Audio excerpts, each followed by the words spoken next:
Bueno, a mí me interesó la convocatoria que hace Virginia y que hace la universidad en términos de empezar a problematizar en el fondo si las actuales políticas públicas sociales están dando una respuesta a los problemas de pobreza y a los problemas de largo plazo de pobreza. ¿Qué pasa en términos del mercado de trabajo? Lo que podemos observar es que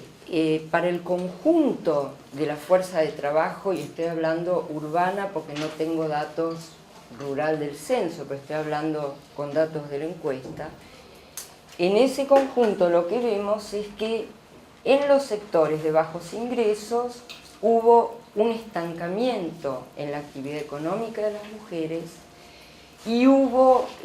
básicamente en el 40% más pobres una caída del empleo, pero sobre todo una caída de la actividad. Más de la mitad de las mujeres entre 15 y 65 años en los sectores del 40% más pobre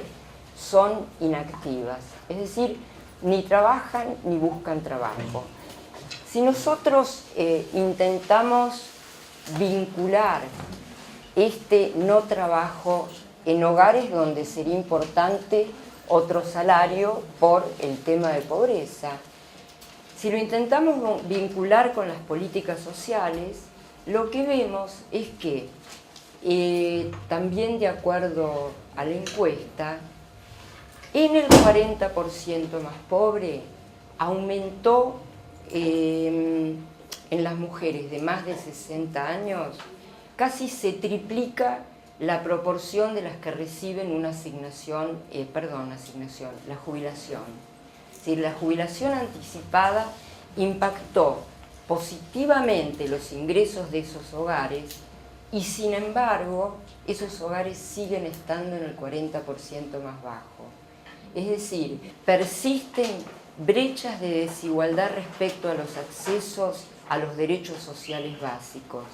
Y vemos que esa persistencia de brechas coexiste con un comportamiento de largo plazo de esos hogares. La pregunta obligada es entonces,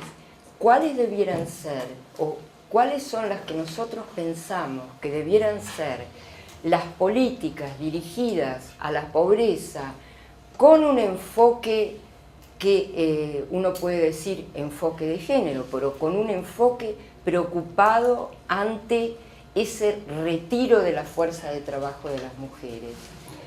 Por empezar, yo diría que hay un gran ausente en las políticas públicas y se trata de las políticas de empleo activas dirigidas a mujeres sin experiencia laboral y sin capacitación. Los programas de transferencia de ingreso no pueden reemplazar a las políticas activas del mercado de trabajo. Entonces, un poco también, volviendo a los datos oficiales, si miramos la información sobre quiénes son receptores o beneficiarios de los programas activos de empleo, vemos que solamente existen entre los receptores de esos programas un 20% de mujeres. Es decir, exagerando la nota y un poco para terminar y para iniciar un debate, uno puede decir que las políticas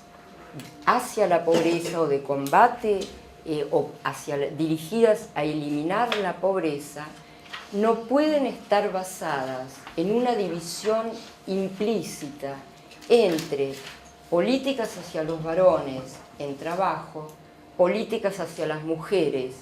en los hogares con transferencias vinculadas con las obligaciones de que los chicos concurran a la escuela, estén vacunados, etc.